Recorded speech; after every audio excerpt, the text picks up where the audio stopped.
ताकि हम भी सुरक्षित रहें, अपने आप को सुरक्षित महसूस करें। ना जाने किस पे क्या चीज थूक थुका के हम लोग को मिल जाए, तो उस सब से भी हम लोग बच जाएंगे। विधायक केतकी सिंह का संविधान के सिद्धांतों को पैरों तले कुचलने वाला बयान। अब ये तो मुसलमानों को तय करना है ना, क्योंकि भाई जब होली होती है तो उनको दिक्कत, रामनवमी होती है तो उनको दिक्कत, दुर्गा पूजा होती है तो उनको दिक्कत, तो हम लोग के साथ इलाज कराने में भी हो सकता है उनको कोई दिक्कत हो। जब विधायक बनी तो भारत की संप्रभुता और अखंडता को बनाए रखने की शपथ ली, अब दे दिया समाज में जहर घोलने वाला बयान। मैं तो मांग करती हूँ महाराज जी से, कितना खर्चा हो रहा है तो एक कमरा बना ही दिया जाए और एक बिल्डिंग, एक तरफ विंग बना दी जाए कि आप जाके अपना इलाज वहाँ करा लो भैया। सुर्खियों में आने का हथकंडा या फिर इतना गिर गई राजनीति। देखिए कौन है यह विधायक जिसको कानून और संविधान का कोई डर नहीं। योगी की विधायक केतकी सिंह ने एक वीडियो में मुस्लिम समुदाय को लेकर ऐसा बयान दिया है जिसमें उन्होंने हिंदू और मुसलमानों को अलग अलग रखने की बात कह दी है, ताकि हम भी सुरक्षित रहें, अपने आप को सुरक्षित महसूस करें। ना जाने किस पे क्या चीज थूक थुका के हम लोग को मिल जाए, तो उस सब से भी हम लोग बच जाएंगे। इस बयान ने यूपी की राजनीति में एक बार फिर सांप्रदायिकता की आग भड़काने वाला विवाद खड़ा कर दिया है।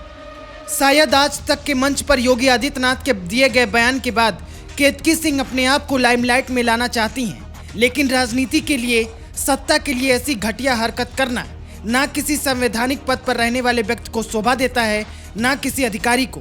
अब ये तो मुसलमानों को तय करना है ना, क्योंकि भाई जब होली होती है तो उनको दिक्कत, रामनवमी होती है तो उनको दिक्कत, दुर्गा पूजा होती है तो उनको दिक्कत, तो हम लोग के साथ इलाज कराने में भी हो सकता है उनको कोई दिक्कत हो। भारत का संविधान और कानून किसी भी तरह की सांप्रदायिकता और नफरत को बढ़ावा देने की इजाजत नहीं देता। एक विधायक से, एक अधिकारी से यह उम्मीद की जाती है कि वह समाज को एकजुट करने का काम करे, ना कि उसे बांटने का। लोग केतकी सिंह के इस बयान को भारतीय लोकतंत्र और भाईचारे के लिए खतरनाक मान रहे हैं। बलिया में सालों से मेडिकल कॉलेज बनने का आश्वासन मिल रहा है, अब बजट में भी इसका ऐलान हो गया है। इसी पर बात करते हुए बलिया के बासडी से विधायक केतकी सिंह ने बहुत घटिया बात कह दी।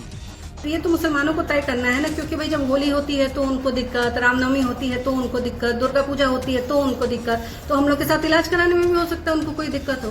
तो मैं तो मांग करती हूँ महाराज जी से, कितना खर्चा हो रहा है तो एक कमरा बना ही दिया जाए और एक बिल्डिंग, एक तरफ विंग बना दी जाए कि आप जाके अपना इलाज वहाँ करा लो भैया, हमारे साथ अगर आपको रहने में दिक्कत है तो, क्योंकि हमारा इलाज तो होना ही होना है और अच्छे से होना है। मुख्यमंत्री से मांग करेंगे? बिल्कुल, निश्चित तौर पर आपके चैनलों के माध्यम से मांग आज कर ही देती हूँ कि दिवाली के मौके पर जब मेडिकल कॉलेज बन रहा है तो एक अलग विंग उन लोगों के लिए बना दी जाए, ताकि हम भी सुरक्षित रहें, अपने आप को सुरक्षित महसूस करें। ना जाने किस पे क्या चीज थूक थुका के हम लोग को मिल जाए, तो उस सब से भी हम लोग बच जाएंगे। यूपी सरकार के मंत्री हैं दानिश आजाद अंसारी, केतकी सिंह के विधानसभा के ही रहने वाले हैं, तो क्या अब उनके लिए भी मेडिकल कॉलेज में कोई अलग से कमरा बनेगा?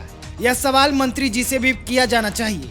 केतकी सिंह जब विधायक बनी थी तब उन्होंने ईश्वर की शपथ लेकर कहा था कि वे संविधान के प्रति सच्ची श्रद्धा रखेंगी और भारत की संप्रभुता और अखंडता को बनाए रखेंगे, लेकिन अब वही विधायक खुलेआम जहर उगल रही हैं।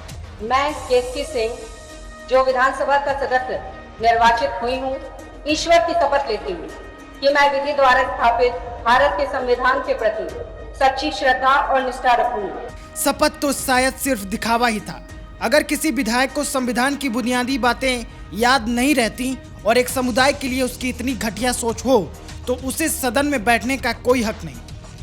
विधायक के रूप में शपथ लेते समय केतकी सिंह ने संविधान के प्रति निष्ठा की शपथ ली थी, लेकिन यह बयान संविधान की भावना और समाज को विभाजित करने वाला है। शायद विधायक जी को यह याद नहीं है कि उनका कर्तव्य सभी नागरिकों के साथ समान व्यवहार करना है। अगर कानूनी रूप से भी देखें तो उनका बयान कई धाराओं के तहत आपत्तिजनक हो सकता है।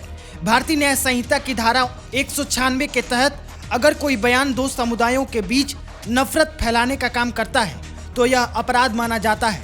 संविधान के अनुच्छेद 14 और 15 साफ तौर पर बताते हैं कि देश में किसी भी नागरिक के साथ भेदभाव नहीं किया जा सकता, लेकिन संविधान के साथ खिलवाड़ करना शायद अब आम बात हो गई है। बोलने के लिए संविधान अभिव्यक्ति की स्वतंत्रता देता है, लेकिन सार्वजनिक शांति और नैतिकता के खिलाफ बोलने की किसी को कोई स्वतंत्रता नहीं है। आपकी मानसिकता किसी के लिए नफरत भरी नहीं हो सकती। अगर कोई बयान समाज में तनाव बढ़ाने का काम करता है तो उस पर कार्रवाई होनी ही चाहिए। यूपी विधानसभा में भी इस मुद्दे पर सवाल उठना चाहिए। विधानसभा अध्यक्ष को विधायक से जवाब मांगना चाहिए और उन पर कारण बताओ नोटिस जारी किया जाना चाहिए। इसके साथ पुलिस को भी मामला दर्ज कर कार्रवाई करनी चाहिए।